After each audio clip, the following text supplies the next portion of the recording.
Hey everyone, and welcome to this video where I finally get to drive my own car in Forza Horizon 4. So most of you guys probably know that a few years ago I sold my 240SX and picked up a Mark III Supra. Now when I got the Supra, Forza Horizon 3 was out and had the Mark III Supra as a DLC car, so I was able to drive it there. But it was towards the end of Horizon 3's life, and Horizon 4 was, well, on the horizon. So I didn't spend too much time driving my car in Horizon 3 because I wasn't playing Horizon 3 too much. I was waiting and ready for Horizon 4 to come out so I could drive my car there. But you guys all know the story. Toyota pulled out of pretty much every racing game towards the launch of Horizon 4, which meant no Toyotas up until a few months ago when we started getting one a month. And finally, mine is here. So let's go ahead and jump right into the upgrades window and talk a little bit about the Supra.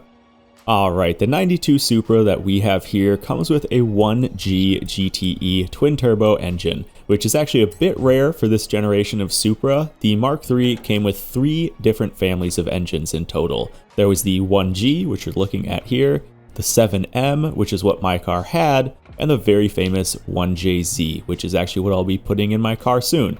But for now, we're going to be building based off the 7M because that's how I've owned my car for the past couple of years. So this brings up the question of should I swap the car to a different engine, because there are quite a few engine swaps available for the Mark III here. It might make some sense to do an engine swap over to the 3-liter inline-6 twin-turbo engine and then do a single-turbo swap, because my engine, the 7M, is a 3-liter inline-6 single-turbo. However, we won't be doing this because that brings the power numbers too high above what I feel my car actually makes, and then it just kind of takes away from the actual feel of the engine. The 1G and the 7M are actually fairly similar, even though the 1G is only a 2-liter. So for now, all we're going to do is a single turbo swap on the 1G GTE. And there's one other reason I want to keep the 1G in the car, and I can't actually confirm this, but apparently when they recorded sounds for the Mark III Supra, they used a car with the 7M GTE engine. So if I keep the 1G in the car, it should in theory sound a lot like my actual car. Alright, so moving forward, we don't really need anything else in the conversion window. Obviously my car is still rear wheel drive. And we don't need much in the aero window either because my car has the stock body. The only real major difference here that is a bit of a bummer, we can't select different exhaust tips in Horizon 4. I have a big old fart can on my Supra that, to be honest, I don't really like on there. It's a bit too big and gaudy for my tastes, but it came with the car and it's not a priority right now. So nothing we can do about it in Horizon 4 here anyway. So moving on to tires and rims, I'm actually going to skip this section for now because it's going to take a bit of messing around to get the wheel fitment and the rim choice all dialed in. So let's go to drivetrain here, which is another kind of interesting one where I'm going to have to take some liberties. The Mark III Supra came with a couple different manual transmission options. You could either get the W58 or the R154, and I'm fairly certain that the W58 was what was always mounted to the 1G. So I have the R154, which is a much stronger and better transmission in pretty much every way. So what I'm going to do here is make a couple small upgrades. The transmission itself, I think I'm going to go with Sport just because it is a much stronger and better transmission. For the clutch, I don't really think the clutch is going to be that much different. For the drive shaft, again, I don't really think it's going to make that much of a difference between the two transmissions, so let's just go with a small upgrade. And then for the differential, I do have the LSD on the R154, so we're going to go with a 2-way locking differential here. And that about does it for the drivetrain. That should be about where an R154 sits. So let's go into the platform and handling. Now for brakes, I did actually just get a brake kit, install that on the car fairly recently. It's not the best brake kit in the world, so we're not going to go with race brakes, but they are drilled and slotted rotors and it's a pretty nice looking kit. So we'll go with Sport for that.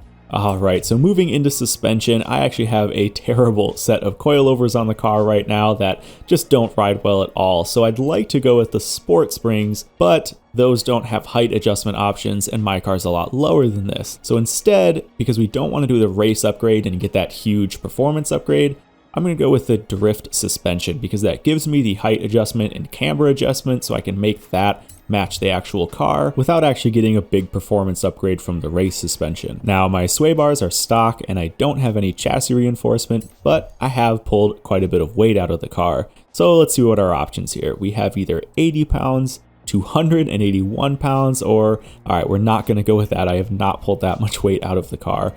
So kind of honestly, I feel like I'm in between the 80 and 281. I've pulled out the AC compressor, that whole system. I have a race seat. The stock seat's really heavy. I've pulled out the spare tire and the jack, and a couple other things as well. So I'm guessing I'm maybe around 200 pounds, but we're going to go ahead and give ourselves the 280 pound upgrade here. Alright, now we get to the fun part here, the engine upgrades. My engine is pretty well upgraded and there are a lot of things I've done to the engine that aren't options in Forza Horizon, but that's okay. We're going to kind of make our best guess and just keep an eye on the power figures. Starting with the intake, I'm going to give myself a sport intake because I have redone the piping and slapped a Spectre filter on there.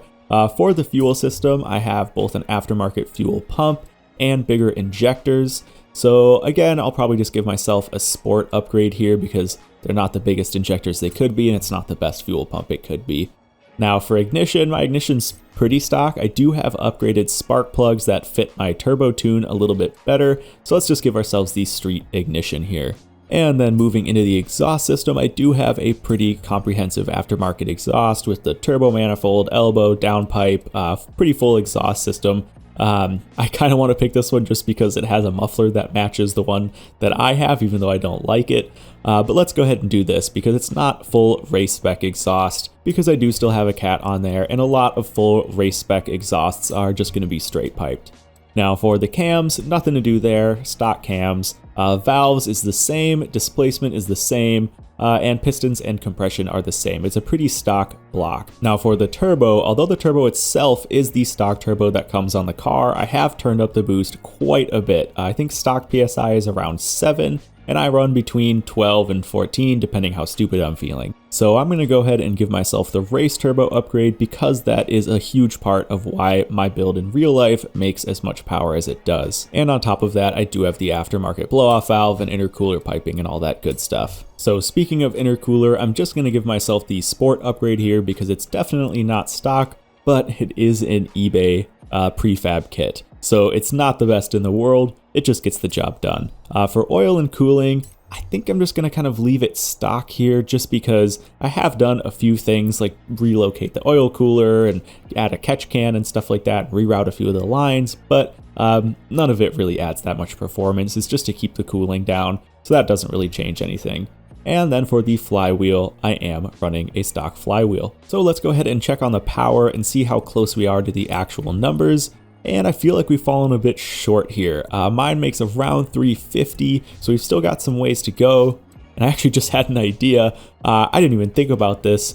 The 1G GTE is a 2-liter engine, mine is a 3-liter. So it makes perfect sense, in my opinion, to upgrade the displacement to a 3-liter engine, and that actually brings the power a lot closer to where my actual car is. It's still a bit shy, but I think that's okay. We're now running a 3-liter single turbo inline 6 Toyota engine, which is what I have in my car, and the power figure is about the same. So we're just gonna go ahead and leave it right there. And let's jump back into the wheels and tires to get that dialed in. I did do some looking before the Mark III came out to see if I could find a wheel that was as close as possible to my real rims, and there's nothing that's perfect, but there is, I believe it's an HRE brand wheel that's actually pretty dang close. The major difference is the spoke count.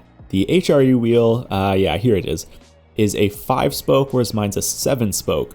But they have very, very similar styling, especially once the color matches. They both kind of have the same lip, they both have that concave style, and I think that's just about as good as it gets. It matches the same style and feel, so I'm happy enough with that. But if you do see wheels that you feel match my actual wheels a bit better, let me know. Now for rim size, this one's obviously pretty straightforward. I have 18-inch wheels, so we're just going to go ahead and swap to the 18-inch front and rear rims. Now for the track width, I don't have wheel spacers or anything, but the wheels I have a much better offset than the stock wheels. So I'm going to give myself just a minor upgrade to the front and rear track width, and I think that's going to bring it a lot more in line with how my car actually sits. And then for tire width, I am running 225s in the front, 235s in the rear. So yeah, 255 is the first upgrade. So let's just go ahead and keep it stock all around here.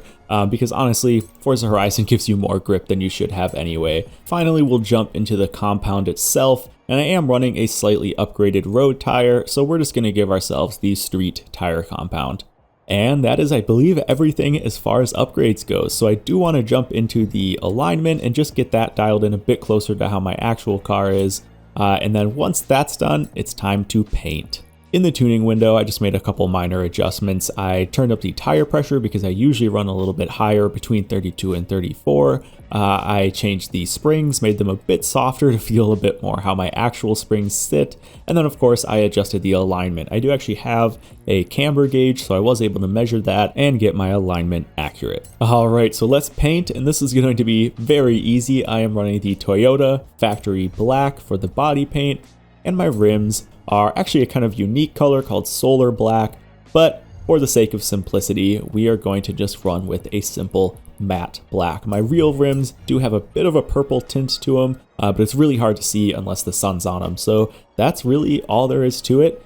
And guys, this is pretty much it. This is my Mark III Supra. It is so cool seeing this in game. I cannot tell you how long I've been waiting for this. Now before I hop onto the road, I just kind of want to cover every difference there is between this car and my real car. Now obviously this is right-hand drive, mine is left-hand drive, and I do have a racing seat, which is not something you can really add to Horizon. Obviously the exhaust is different, the wheels are a bit different but really similar. And although this car is actually single turbo, the badges still say twin turbo. Mine, of course, just say turbo on them. And that's really all there is to it. This is really close to my real life car, and I cannot wait to drive it. So let's get onto the road.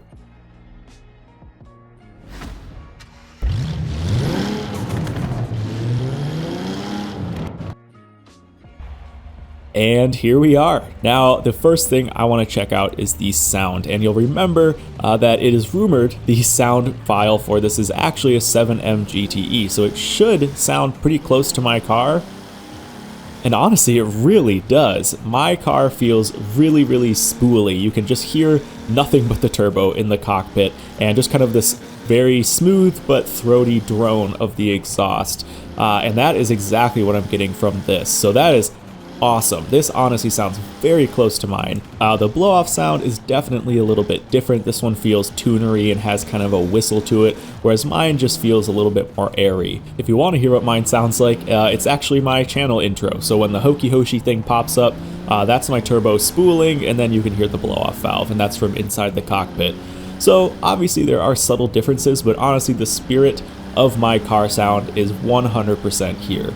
Now on to how the car actually drives, and I gotta say I am really impressed. Not only is the car driving really well, it drives very similarly to how I feel my actual car drives. If you're putting on gas in my car when you're going around a corner and there's kind of heavy weight shift, it will slide, but the slide is very controllable, and that's exactly how this car is driving. You can feel the weight, but the weight is manageable. The power band and just kind of the sense of acceleration also feels spot on. When you are in boost, when you're in the higher end of the rev range, you're going quick in that car. So let's go ahead and jump into a race because I want to see how this car really performs. Alright, crazy enough, that is actually a very good rear-wheel drive launch, right towards the top of the rev range without bouncing off the rev limiter for pretty much peak grip. That's awesome. I'm loving it so far. Now I'm going to go ahead and skip forward a lap here so I'm not playing bumper cars and I can actually feel out how the Mark III handles. Alright, so we're one lap in on the long straight. And honestly, I am stunned with how this car has performed so far. I mean, you can see here, this is basically a B-class car, and I'm able to take corners with an impressive amount of turn-in and grip. And this is without tuning the car at all, outside of just the actual modifications I've made to my real car. And this thing handles like a dream. Obviously, there are improvements that could be made, but for something that is just a replica of my real car, which is by all means a budget build that I have not been able to spend a lot of time or money on, this thing does great, and that just makes me so happy. Obviously, I'm a huge fan of this car, but it does get a lot of hate. A lot of people talk about how the suspension geometry is really poor, and it's obviously overshadowed by the Mark IV, but I love the Underdog. I love this kind of early 90s, late 80s retro styling. It's so cool to me. And I'm so happy that this car performs so well in Forza. I cannot wait to start doing more of a deep dive into this car and build out some actual Forza-based tunes that are, you know, top of A class, top of B class, and so on. I'm very excited to see how this stacks up on my test track leaderboard. Now, with the class being kind of in between A and B, the time's not going to be super meaningful, but probably more worth it to compare it to a B class car because it is a lot closer to the top of B than it is to the top of A. So let's go ahead and skip forward, get our end time, and pull up my entire Discord leaderboard of B and A class cars and just see where my Supra would actually sit. Alright, so as you can see, we got a time for the Supra of 2:45.873, and that places my Mark III Toyota Supra just above the middle of B class, and if you take some of the slower A class cars, just behind those as well. And that is really exactly where I want to be sitting. You know, obviously this was not a competitive Forza focused build. This was just trying to make as close to my real car as possible. And the fact that we're just below the bottom of full 800 PI A class cars is really impressive. And we're sitting well into B class. Now it is important to remember we're in A class, but not by much, only 14 PI over. I believe if I did kind of remove a few of those mods, I'd still be sitting somewhere in the middle. I'd be maybe, you know, 2 or 3 seconds slower. So really happy with that result. I honestly think I'm going to be making a official car review video on the Mark III as well, where I'll build out more competitive Forza tunes, maybe at the top of A and B class, but we might fit in an S1 as well, depending how the car performs. So guys, that just about does it. As it turns out, the Supra sitting in my garage is currently an A class 714 PI car, which, hey, nothing to complain about there. That is awesome. I'm so happy this car is in the game. If you want to see more, keep an eye out for my car review on it. And if you want to see more of the real car, follow me on Instagram at HokiHoshi. So thank you guys for watching, and I'll see you in the next one.